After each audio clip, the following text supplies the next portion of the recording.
Good morning my dear students. ఈరోజు చెప్పుకునే topic DNA structure and దాని ఫంక్షన్స్. అంటే డిఎన్ఏ యొక్క నిర్మాణము, దాని యొక్క విధులు.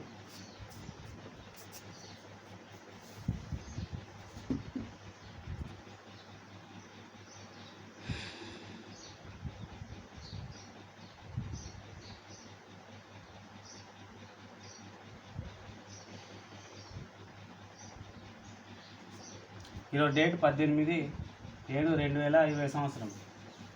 డిఎన్ఏ స్ట్రక్చర్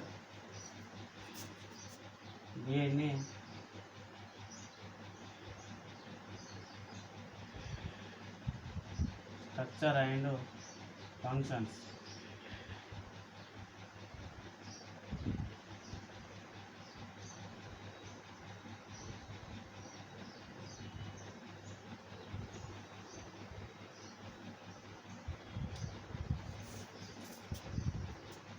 డిఎన్ఏ అంటే డియాక్సీ రైబోన్యూక్లిక్ ఆమ్లం అని అర్థం.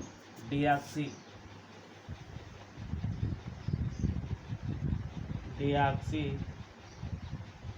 రైబో న్యూక్లిక్ ఆమ్లం.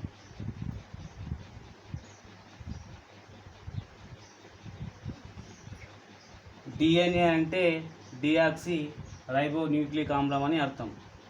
అంటే ఈ డిఎన్ఏ ఎక్కడ ఉంటుందంటే, ఈ డిఎన్ఏ అనేది ద్విసర్పిల ఆకారంలో ఉంటుంది. ఈ డిఎన్ఏ అనేది ద్విసర్పిల ఆకారంలో ఉంటుంది. అయితే ఇది కణంలోని కేంద్రకం లోపల, కణంలోని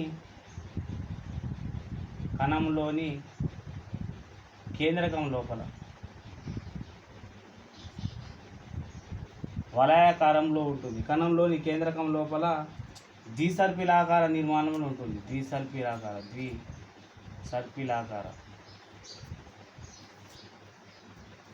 అంటే కణంలోని కేంద్రకం లోపల సర్పిలాకారం లోపల ఉంటుంది. అదేవిధంగా కొన్ని మైట్రోకాండియా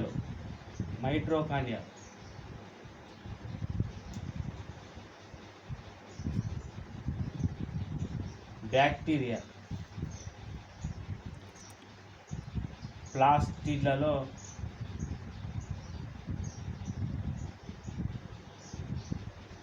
వలయ రూపంలో ఉంటుంది.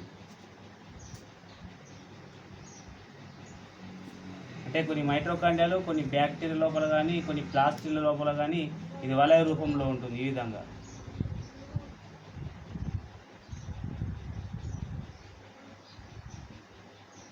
అదేవిధంగా కొన్ని వైరస్ మరియు బ్యాక్టీరియోఫేజ్లలో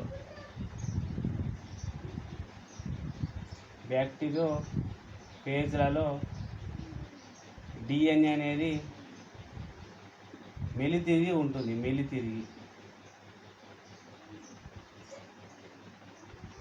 కొన్ని వైరస్ మరియు బ్యాక్టీరియోఫేజ్లలో డిఎన్ఏ అనేది మెలితిరిగి ఉంటుంది. ఇది దాని యొక్క ఇంట్రడక్షన్.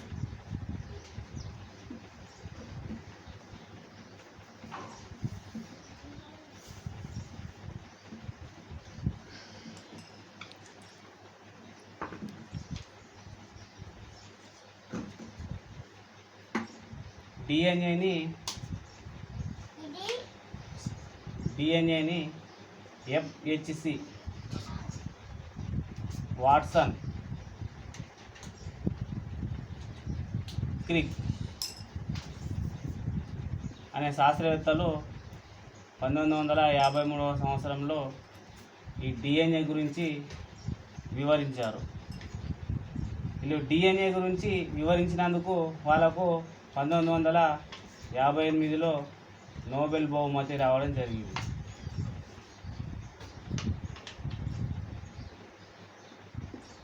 వీళ్ళు డిఎన్ఏ మీద ప్రయోగాలు చేసి డిఎన్ఏ గురించి పూర్తిగా వివరించారు కాబట్టి వాళ్ళకు 1958 సంవత్సరంలో నోబెల్ బహుమతిని కూడా రావడం జరిగింది. ఇప్పుడు డిఎన్ఏ యొక్క నిర్మాణాన్ని గమనించినట్లయితే,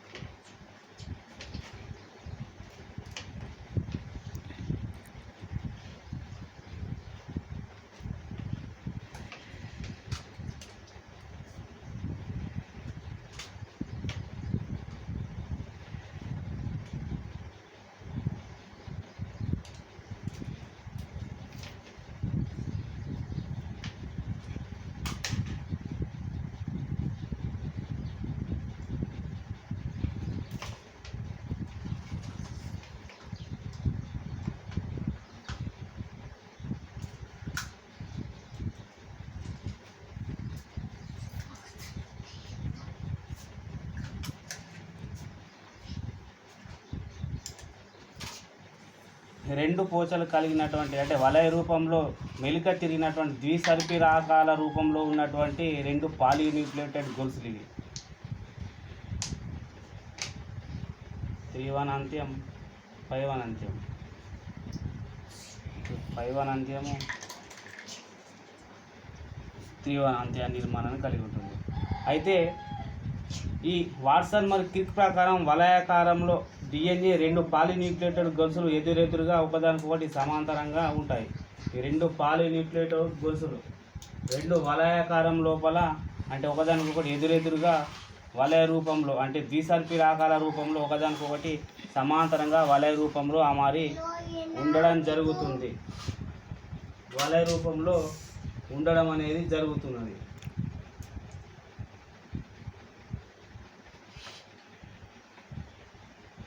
ఈ మధ్య భాగం అక్షం పాలీన్యూక్లియేటెడ్ గొలుసులు.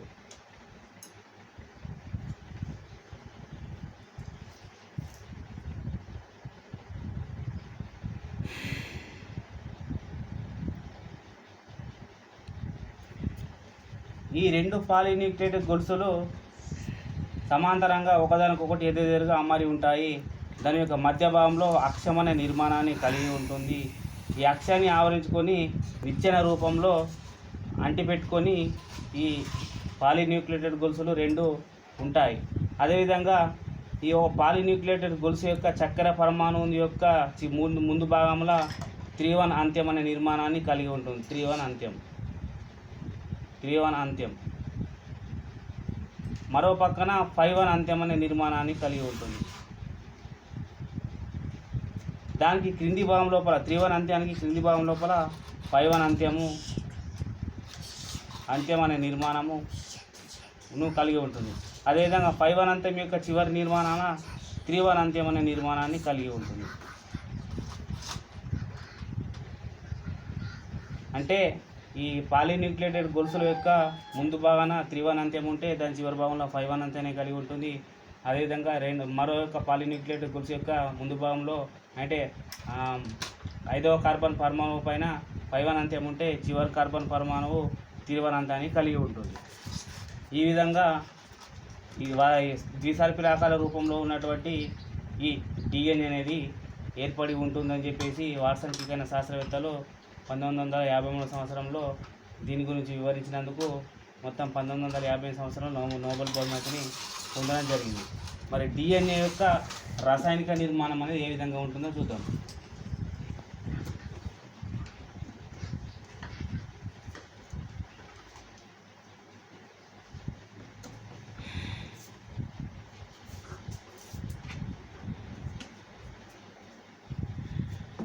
ఈ డిఎన్ఏ అనేది 3 రకాల రాసాయనిక నిర్మాణాల చేత ఏర్పడి ఉంటుంది. ఈ డిఎన్ఏ అనేది 3 రకాల రాసాయనిక పదార్థాల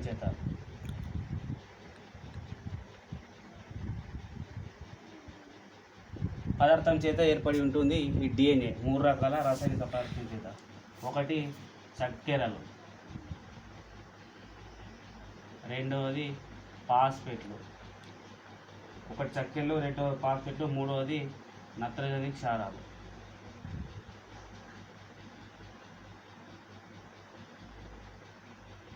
ఈ 1 2 3 రకాల పదార్థం చేత ఏర్పడి ఉంటుంది డిఎన్ఏ యొక్క రాసాయనిక నిర్మాణం.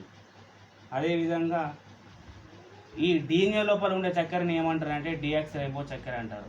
ఈ డిఎన్ఏ లోపల ఉండే చక్కెరని డియాక్సీ రైబోస్ చక్కెర అంటారు. ఈ డిఎన్ఏ లోపల ఉండే వంటి చక్కెరను డియాక్సీ రైబో చక్కెర అంటారు. మరి నత్రజని క్షారాలు వచ్చేసి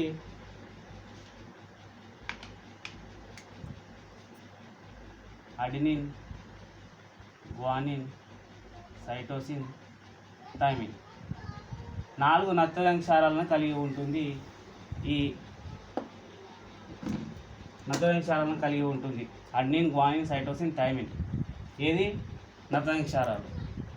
అదేవిధంగా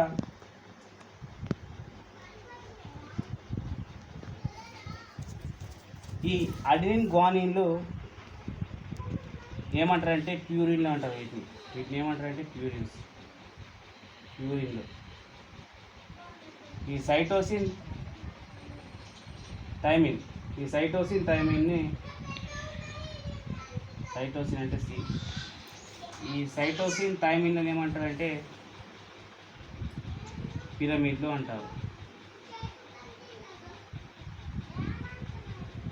ఈ అడ్నిన్, గ్వానిన్, ప్యూరిన్ అంటే సైటోసిన్ థైమిన్ పిరమిడ్లు అంటారు. ఈ ప్యూరిన్ పిరమిడ్ల యొక్క నిష్పత్తి 1:1కి సమానంగా ఉంటుంది. ఈ 1:1 నిష్పత్తికి సమానంగా కలిగి ఉంటుంది. కాబట్టి ఇది చార్గప్ నియమాన్ని వర్తిస్తుంది. చార్గప్ నియమం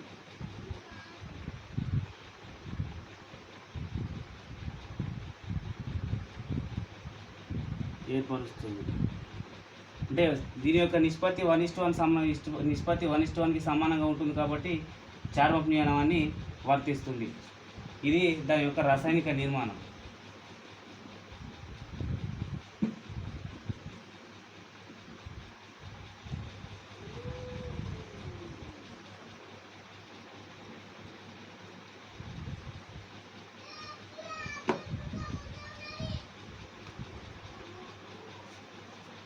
ఈ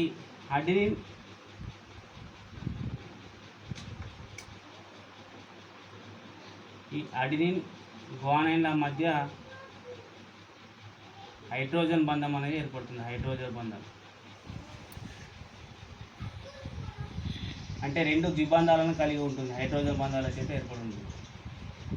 సైటోసిన్ థైమిన్ మధ్య 3 బంధాలు ఉంటాయి. ఇట్లా అంటే త్రిక బంధం. అంటే 3 బంధాలను అంటే త్రిక బంధాలను ఏర్పరుస్తుంది. అయితే ఈ అడ్నిన్, గ్వానిన్ మధ్య హైడ్రోజన్ బంధాలను ఏర్పరుస్తుంది. గ్వానిన్, థైమిన్ మధ్య త్రిక బంధాలను ఏర్పరుస్తుంది. ఈ నత్రజని క్షారాలు.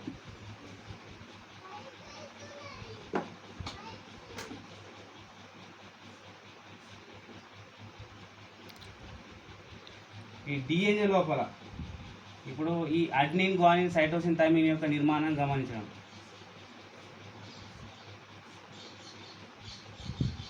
Adenine, guanine, thymine, cytosine. Adenine మధ్య 2 బంధాలు, గ్వానిన్, సైటోసిన్ మధ్య 3 బంధాలు, థైమిన్ మధ్య 2 బంధాలు, సైటోసిన్ మధ్య 3 బంధాలు. అడ్నిన్, గ్వానిన్, సైనిన్, థైమిన్, అడినిన్,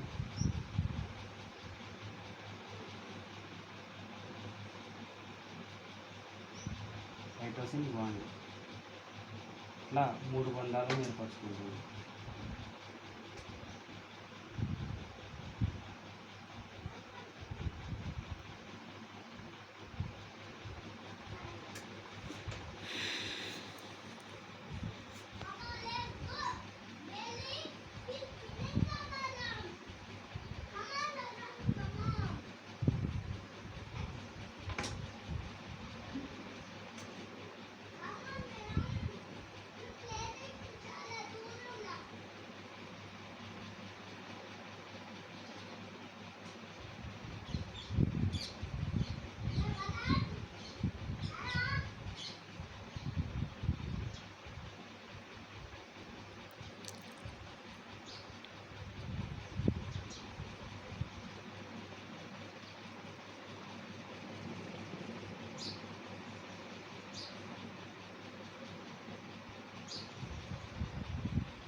షుగర్, ఇది చక్కెర.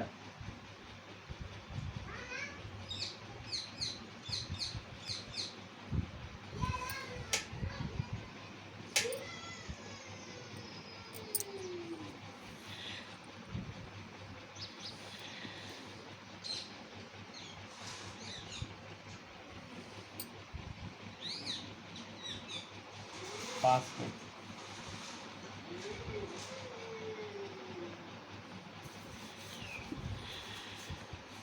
ఫాస్ఫేట్.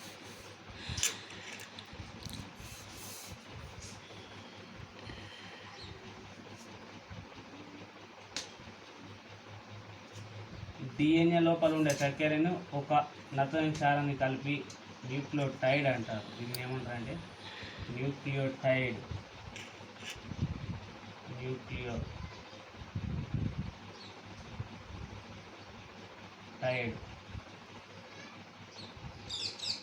అదేవిధంగా ఒక నత్రజని క్షారము, ఒక రైబో చక్కెర, ఒక ఫాస్ఫేట్ను కలిపి, ఈ మూడింటిని కలిపి న్యూక్లియోసైడ్.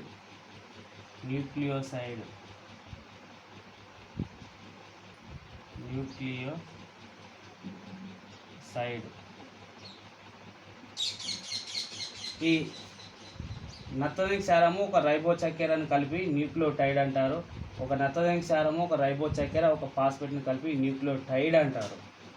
అదేవిధంగా దీని యొక్క మొత్తం పొడవు, దీని యొక్క వ్యాసం పొడవు వచ్చేసి 34 ఆంగ్స్ట్రామ్ యూనిట్ల పొడవును కలిగి ఉంటుంది. అదేవిధంగా వ్యాసం వచ్చేసి 20 ఆంగ్స్ట్రామ్ యూనిట్ల వ్యాసాన్ని కలిగి ఉంటుంది. అదేవిధంగా ఒక ఫాస్ఫేట్కు మరో ఫాస్ఫేట్కు మధ్య బంధం ఎంత ఉంటుందంటే 3.4 ఆంగ్స్ట్రామ్ యూనిట్ల మందాన్ని కలిగి ఉంటుంది. అదేవిధంగా ఈ నత్రజని క్షారాల మధ్య బంధం ఏంటంటే 10 ఆంగ్స్ట్రామ్ యూనిట్ల మందాన్ని కలిగి ఉంటుంది. అంటే డిఎన్ఏ యొక్క మొత్తం మెలిక యొక్క పొడవు ఎంత ఉంటుందంటే 34 ఆంగ్స్ట్రామ్ యూనిట్ల పొడవు ఉంటుంది. వ్యాసం ఎంత ఉంటుందంటే 20 ఆంగ్స్ట్రామ్ల వ్యాసాన్ని కలిగి ఉంటుంది. అదేవిధంగా ఒక్కొక్క ఫాస్ఫేట్ మధ్య ఎంత ఆంగ్స్ట్రామ్ యూనిట్ల మందాన్ని కలిగి ఉంటుందంటే 3.4 ఆంగ్స్ట్రామ్ యూనిట్ల మందాన్ని కలిగి ఉంటుంది. అదేవిధంగా 2 హైడ్రోజన్ బంధాల మధ్య ఎంత మందం ఉంటుందంటే 10 ఆంగ్స్ట్రామ్ యూనిట్ల మందాన్ని కలిగి ఉంటుంది. ఇది దాని యొక్క స్ట్రక్చర్. అంటే ఇది నత్రజని క్షారం యొక్క స్ట్రక్చర్. అంటే న్యూక్లియోటైడ్ అంటే ఒక నత్రజని క్షారము, ఒక చక్కెరను కలిపి న్యూక్లియోటైడ్ అంటారు. న్యూక్లియోసైడ్ అంటే ఒక నత్రజని క్షారము, ఒక చక్కెరను ఫాస్ఫేట్ను కలిపి న్యూక్లియోసైడ్ అంటారు.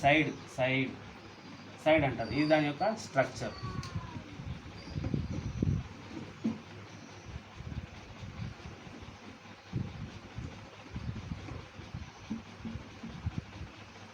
ఇప్పుడు న్యూక్లియోటైడ్ అంటే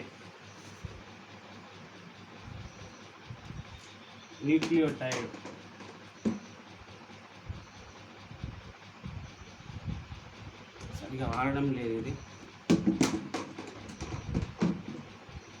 న్యూక్లియోటైడ్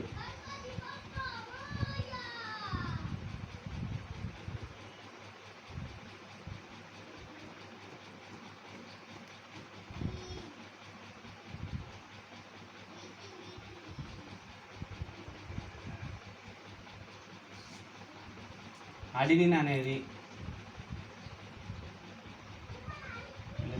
డియాక్సిరైబో చక్కెర,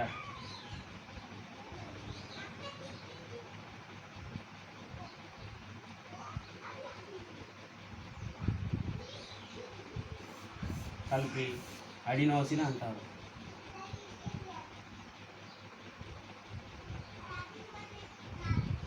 గ్వానిన్ అనేది ప్లస్ డియాక్సిరైబో చక్కెరను కలిపి గ్వానోసిన్ అంటారు.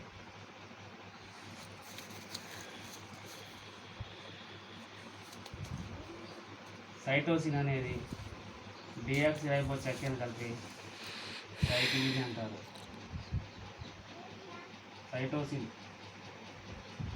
సైటిడిన్. థైమిన్ డియాక్సిరైబో చక్కెరను కలిపి థైమిడిన్ అంటారు. ఇది ఓన్లీ న్యూక్లియోటైడ్. న్యూక్లియోసైడ్. ఇప్పుడు న్యూక్లియోసైడ్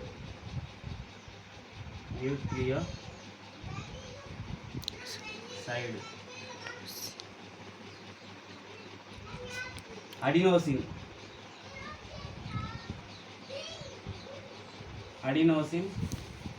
ఇక్కడ ఓన్లీ ఫాస్ఫేట్. ఇక్కడ మనకు రైబో చక్కెర తీసుకుంటాము, ఇక్కడ ఫాస్ఫేట్ తీసుకుంటాం. అడినోసిన్ ప్లస్ ఫాస్ఫేట్ కలిపి అడినైలిక్ ఆమ్లం అంటారు. అడినైలిక్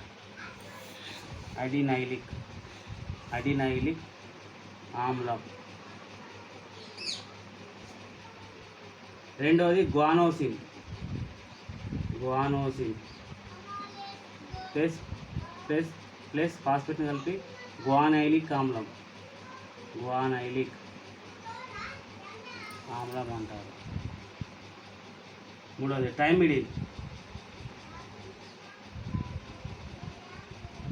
థైమిడిన్ అనేది ఫాస్ఫేట్తో కలిపి థైమిడైలిక్,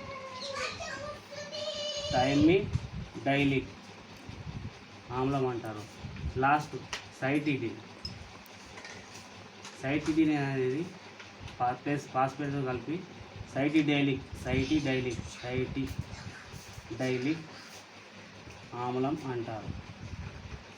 అంటే ఇవన్నీ న్యూక్లియోసైడ్. న్యూక్లియోటైడ్ అంటే ఒక నత్రజని క్షారము ఒక రైబోచక్కెరని కలిపి అడినోసిన్ అంటారు.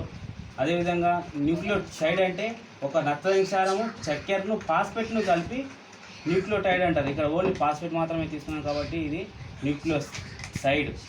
అంటే అడినోసిన్ ప్లస్ ఫాస్ఫేట్ కలిపి అడినైలిక్ ఆమ్లము, గ్వానోసిన్ ప్లస్ ఫాస్ఫేట్ కలిపి గ్వానైలిక్ ఆమ్లము, థైమిడిన్ ప్లస్ ఫాస్ఫేట్ కలిపి థైమిడైలిక్ ఆమ్లము, సైటిడిన్ ప్లస్ ఫాస్ఫేట్ కలిపి సైటిడిక్ ఆమ్లం అని అంటారు. ఇవి నత్రజని క్షారాల యొక్క నిర్మాణాలు. ఇప్పుడు డిఎన్ఏ అనేది 3 రకాలు. డిఎన్ఏ అనేది 3 రకాలను కలిగి ఉంటుంది.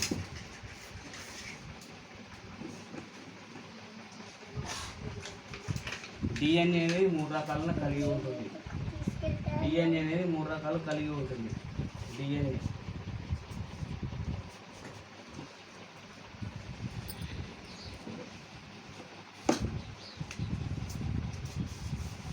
డిఎన్ఏ అనేది 3 రకాలు.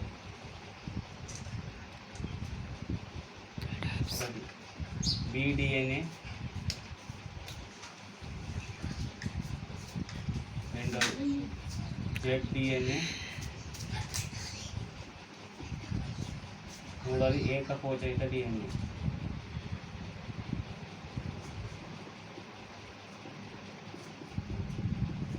డిఎన్ఏ 3 రకాలు: బిడిఎన్ఏ, జెడ్డిఎన్ఏ, ఏకపోచయిత డిఎన్ఏ. బిడిఎన్ఏ అంటే ఈ డిఎన్ఏ అనేది కుడివైపు మెలి తిరిగితే, కుడివైపు మెలి తిరిగితే దాన్ని బిడిఎన్ఏ అంటారు. కుడివైపు మెలిక తిరిగినట్లయితే దాన్ని బిడిఎన్ఏ అంటారు. జెడ్డిఎన్ఏ అంటే ఎడమవైపు మెలిక తిరిగినట్లయితే డిఎన్ఏ అనేది ఎడమవైపు మెలి తిరిగినట్లయితే ఇట్లా ఎడమవైపు మెలిక తిరిగిన, కుడివైపు అంటే ఇట్లా, ఎడమవైపు అయితే ఈ విధంగా, అంటే ఎడమవైపు మెలిక తిరిగినట్లయితే దాన్ని జెడ్డిఎన్ఏ అంటారు. ఏకపోచయిత డిఎన్ఏ అంటే 174 బ్యాక్టీరియోఫేజ్లలో మాత్రమే ఉంటుంది. బ్యాక్టీరియోఫేజ్లలో మాత్రమే ఉంటుంది ఈ ఏకపోచయిత డిఎన్ఏ. మరి మొత్తం డిఎన్ఏ యొక్క పొడవు ఎంత ఉంటుందంటే 34 ఆంగ్స్ట్రామ్ యూనిట్ల మందాన్ని కలిగి ఉంటుంది. పొడవు. వ్యాసం వచ్చేసి 20 ఆంగ్స్ట్రామ్ల మందాన్ని కలిగి ఉంటుంది. వ్యాసం వచ్చేసి 20 ఆంగ్స్ట్రామ్ యూనిట్ల మందాన్ని కలిగి ఉంటుంది. అదేవిధంగా ఇప్పుడు అడినిన్ మధ్య ద్విబంధాలు ఉంటాయి. అడినిన్ మరియు థైమిన్ మధ్య ద్విబంధాలు ఉంటాయి. ఇది మొత్తం హైడ్రోజన్ బంధాల చేత ఏర్పడి ఉంటుంది. హైడ్రోజన్ బంధం చేత, మొత్తం మీద హైడ్రోజన్ బంధం చేత ఏర్పడి ఉంటుంది ఈ అడినిన్ థైమిన్ మధ్య.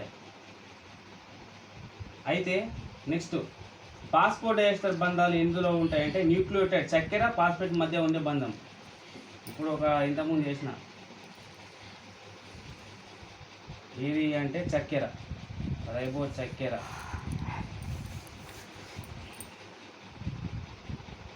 ఇలా అడినిన్ ఫాస్ఫేట్. అంటే న్యూక్లియోటైడ్లోని చక్కెరకు అదేవిధంగా ఫాస్ఫేట్కు మధ్య బంధం, ఫాస్ఫోడైఎస్టర్,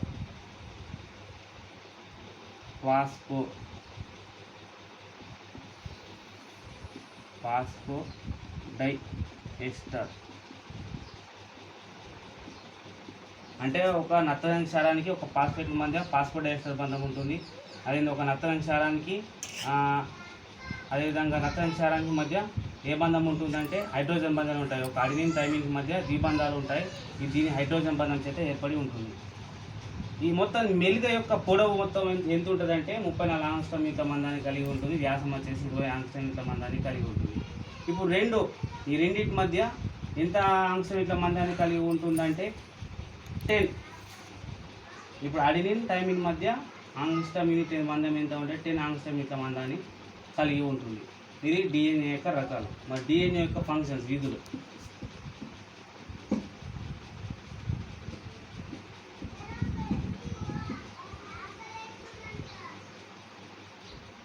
డిఎన్ఏ విధులు: ఆటోకెటాలసిస్, హెటెరోకెటాలసిస్.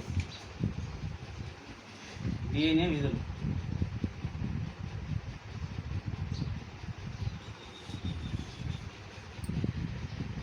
ఫంక్షన్స్: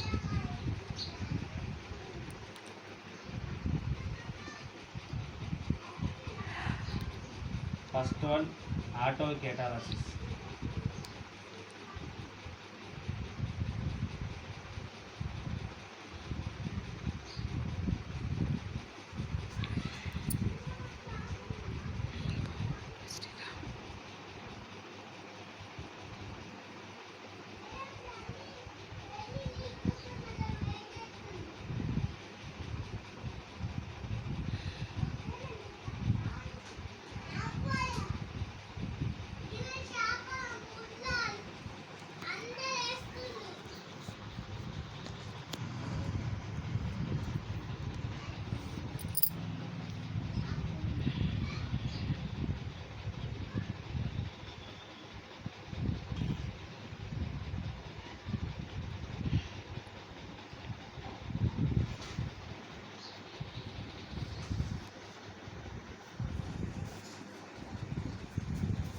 ఇది పాత పోచ,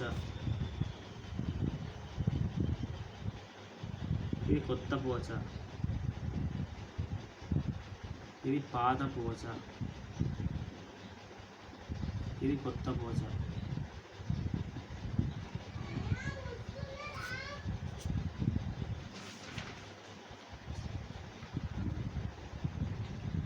అంటే ఒక డిఎన్ఏ అణువు విభజన చెంది 2 పిల్ల డిఎన్ఏ అణువును ఏర్పరిచినట్లయితే దాన్ని ఆటోకెటాలసిస్ అంటారు. ఇది ఒక డిఎన్ఏ అణువు, ఇది పాలిన్యూక్లియేట్ గొలుసు. ఒక డిఎన్ఏ అణువు విభజన చెంది 2 పిల్ల డిఎన్ఏలను అణువులను ఏర్పరిచినట్లయితే దాన్ని ఆటోకెటాలసిస్ అంటారు. అయితే లేదా పాక్షిక సంరక్షణ పద్ధతి అని కూడా అంటారు. దీన్ని పాక్షిక సంరక్షణ పద్ధతి. అదేవిధంగా ఆటోకెటాలసిస్ స్వయం ప్రతికృతి అంటారు. అంటే స్వయంగా విభజన చెందుతుంది కాబట్టి దీన్ని స్వయం ప్రతికృతి అంటారు. అంటే ఎట్లా ప్రతికృతి చెందుతుందంటే రిస్ట్రిక్షన్ ఎండోన్యూక్లియేజ్ అనే ఎంజైమ్, రిస్ట్రిక్షన్ ఎండోన్యూక్లియేజ్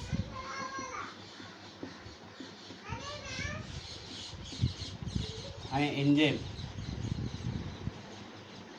రిస్ట్రిక్షన్ ఎండోన్యూక్లియేజ్ అనే ఎంజైమ్ అంటే కత్తెరను ఉపయోగించి డిఎన్ఏని 2 భాగాలుగా కత్తిరిస్తారు. ఆ విధంగా కత్తిరించినటువంటి భాగం లోపల ఒక పాత పోచ, ఒక కొత్త పోచ అనేది ఏర్పడుతుంది. మళ్ళీ ఈ పాత పోచను కొత్త పోచను అంటిపెట్టాలంటే, అతకబెట్టాలంటే ఆర్ఎన్ఏ పాలిమరేజ్ అనే ఎంజైమ్ సహాయంతో ఆర్ఎన్ఏ పాలిమరేజ్ అనే ఎంజైమ్ సహాయంతో అతకబెడతారు. అంటే రిస్ట్రిక్షన్ ఎండోన్యూక్లియేజ్ అనే ఎంజైమ్ను ఉపయోగించి కత్తిరిస్తారు. అప్పుడు ఆ కత్తిరించిన తర్వాత అప్పుడు ఈ విడిపోయినటువంటి పోచ మూసాపాలకంగా పనిచేసి, పాత పోచ మూసాపాలకంగా పనిచేసి కొత్త పోచను ఏర్పరుస్తుంది. ఇక్కడ ఏర్పడినటువంటి పాత పోచ మూసాపాలకంగా పనిచేసి కొత్త పోచను ఏర్పరుస్తుంది. అంటే పాత పోచతో పాటు కొత్త పోచ, కొత్త పోచతో పాటు పాత పోచ ఏర్పడుతుంది. కాబట్టి దీన్ని పాక్షిక సంరక్షణ పద్ధతి అంటారు. దీన్ని పాక్షిక సంరక్షణ పద్ధతి, దీన్ని పాక్షిక సంరక్షణ పద్ధతి అని కూడా అంటారు. అంటే దీన్ని ఎట్లా కత్తిరిస్తారంటే రిస్ట్రిక్షన్ ఎండోన్యూక్లియేజ్ అనే ఎంజైమ్ను ఉపయోగించి డిఎన్ఏ అణువును 2 ముక్కలుగా చేస్తారు. అప్పుడు పిల్ల డిఎన్ఏ అణువు అంటే పాత డిఎన్ఏ పోతే కొత్త డిఎన్ఏ, ఈ 2 ముక్కలుగా ఏర్పడినటువంటి డిఎన్ఏ పాత డిఎన్ఏ పోచ ఏం చేస్తుందంటే ఈ మూసాపాలకంగా పనిచేసి కొత్త పోచను ఏర్పరుస్తుంది. మళ్ళీ దీన్ని అతకబెట్టాలంటే ఆర్ఎన్ఏ పాలిమరేజ్ ఎంజైమ్ను ఉపయోగించి అతకబెట్టి అప్పుడు కొత్త పోచను ఏర్పరుస్తుంది. అంటే పాత పోచతో పాటు కొత్త పోచతో పాటు పాత పోచ 2 ఏర్పడతాయి. కాబట్టి దీన్ని పాక్షిక సంరక్షణ పద్ధతి అని కూడా అంటారు. ఇది ఆటోకెటాలసిస్ లేదా స్వయం ప్రతికృతి. స్వయం అంటే స్వయంగా, స్వయం ప్రతికృతి తనలాంటి డిఎన్ఏని ఏర్పరచుకుంటుంది, అంటే సొంత డిఎన్ఏని ఏర్పరచుకుంటుంది అన్నట్టు. దీన్ని ఆటోకెటాలసిస్ అంటారు. హెటెరోకెటాలసిస్, లాస్ట్ వన్ హెటెరోకెటాలసిస్.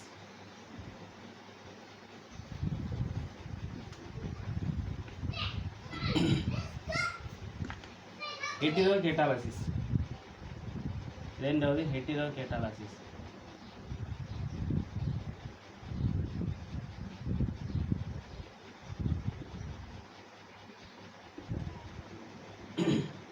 డిఎన్ఏ అనేది అనులేఖనం చెంది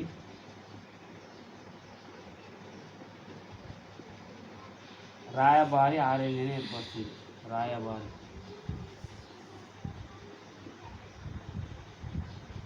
ఈ రాయబారి అనే ఆర్ఎన్ఏ అనులేఖనం చెంది ప్రోటీన్ని ఏర్పరుస్తుంది. ప్రోటీన్ అంటే ప్రోటీన్ సంశ్లేషణ జరుపుతూ కణంలో వివిధ జీవక్రియలను నియంత్రించే ధర్మాన్ని హెటెరోకెటాలసిస్ అంటారు. అంటే ప్రోటీన్ సంశ్లేషణ జరుపుతూ కణంలో వివిధ జీవక్రియలను నియంత్రించే ధర్మాన్ని హెటెరోకెటాలసిస్ అని అంటారు.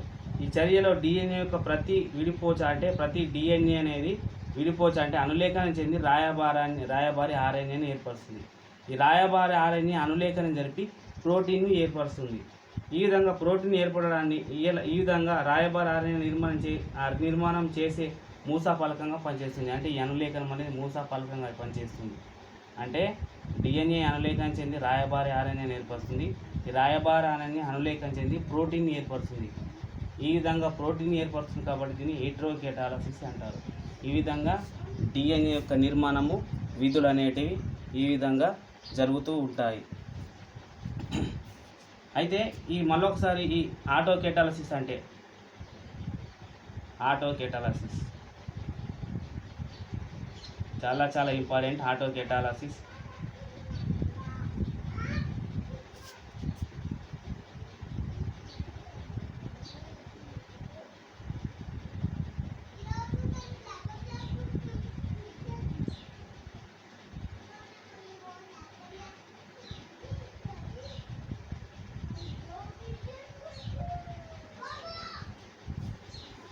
పాత పోచ, కొత్త పోచ, పాత పోచ, కొత్త పోచ ఇవన్నీ నత్రజని క్షారాలు.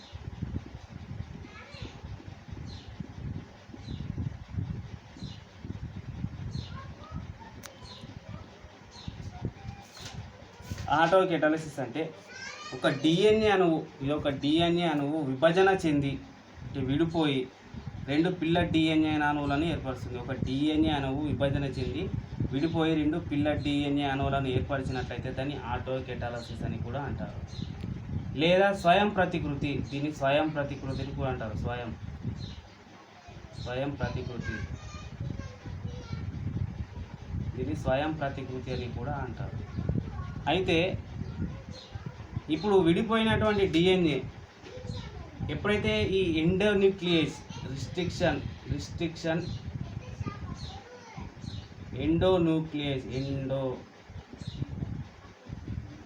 ఎండోన్యూక్లియేజ్ అనే ఎంజైమ్ ఉపయోగించి నత్రజని క్షారాల మధ్య ఉన్న హైడ్రోజన్ బంధాలను తెంపుతుంది.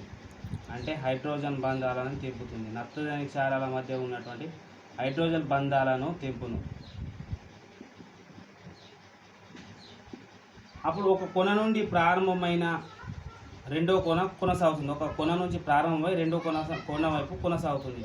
అంటే ప్రతి విడిపోయినటువంటి పోచ మూసా ఫలకంగా పనిచేస్తుంది. ఇప్పుడు రిస్ట్రిక్షన్ ఎండోన్యూక్లియేజ్ ఎంజైమ్ ఉపయోగించి రెండింటి మధ్య హైడ్రోజన్ బంధాలను తెంపినట్లయితే ఒక కొన నుంచి ప్రారంభమై రెండో కొన వైపు కొనసాగుతూనే ఉంటుంది. అంటే పాత పోచ కొత్త పోచ, పాత పోచ అనేది కొత్త పోచనే ఏర్పరుస్తుంది. అంటే పాత పోచ కొత్త పోచనే ఏర్పరుస్తుంది. అయితే మళ్ళీ ఈ కత్తిరించినటువంటి ఈ డిఎన్ఏ అణువును మళ్ళీ ఆర్ఎన్ఏ పాలిమరేజ్ అనే ఎంజైమ్